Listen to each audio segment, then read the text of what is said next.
The assault on public broadcasting, a battle for America's airwaves. A storm is brewing in the American media landscape. The heads of NPR and PBS, Catherine Maher and Paula Kerger respectively, recently faced a hostile grilling before a House subcommittee chaired by Representative Marjorie Taylor Greene. This hearing, ominously titled Anti-American Airwaves, holding the heads of NPR and PBS accountable, marked the latest salvo in a concerted and increasingly aggressive campaign to defund public broadcasting.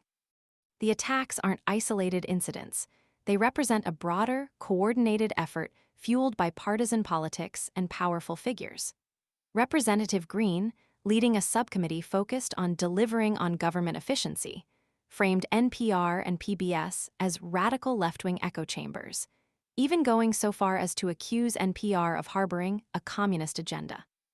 Her rhetoric echoes the sentiments of powerful allies, notably President Donald Trump, who publicly declared his desire to eliminate public funding for these vital institutions. This isn't merely political posturing. It's a strategic campaign mirroring the actions of the Trump administration, a campaign which has also involved senior presidential advisor Elon Musk. Musk's involvement adds a significant layer of complexity to this unfolding drama. His months-long campaign against public broadcasting and critical media, coupled with the FCC investigation launched under a Trump-appointed chair, creates a chilling picture of coordinated attacks aimed at silencing dissenting voices. Musk's past conflicts with NPR, including his controversial decision to label the broadcaster state-affiliated media on Twitter and NPR's subsequent withdrawal from the platform, further illustrate his apparent hostility towards the organization. The sheer weight of Musk's influence and resources amplifies the threat to public media's independence and sustainability. The hearing itself served as a platform for the dissemination of misinformation and the distortion of facts. Representative Greene and other subcommittee members repeatedly cited a controversial essay by former NPR senior business editor Uri Berliner, who argued that the newsroom prioritized diversity, equity, and inclusion over journalistic integrity. This claim, heavily contested by multiple NPR journalists, including Morning Edition host Steve Inskeep, was presented as definitive proof of bias. Inskeep's blog post directly refuting Berliner's claims, citing errors and omissions, was conspicuously ignored during the proceedings. This blatant disregard for factual accuracy underscores the political motivations driving the attack on public media. Berliner, having since joined the Free Press, even penned an article titled, "What Congress Should Ask NPR's Chief," ironically foreshadowing the very questions fueling the hearing's contentious atmosphere. The financial implications of this sustained assault cannot be overlooked. While NPR and PBS do receive some federal funding, approximately 1% for NPR and 16% for PBS via the Corporation for Public Broadcasting, the vast majority of their budgets stem from corporate underwriting, donations, and local support.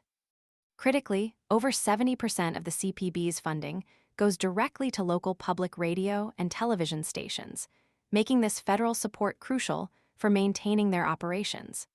Defunding public broadcasting would not simply silence national networks. It would devastate local news sources in communities across the country, leaving countless citizens without access to vital information and diverse perspectives. The timing of this renewed attack is also telling. It follows a concerted conservative campaign alleging left-wing bias and anti-Trump sentiment during the previous election cycle. This campaign, spearheaded by prominent figures like Christopher Rufo, clearly aims to discredit public broadcasting's credibility and legitimacy within a significant segment of the population.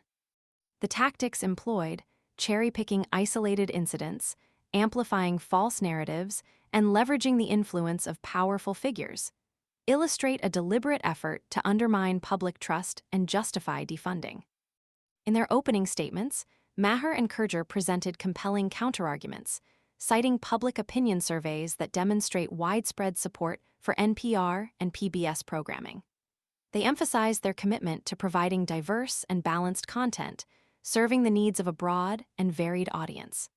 However, these arguments seem to have been largely ignored amid the politically charged atmosphere of the hearing. This isn't simply a debate about funding. It's a battle for the future of American media.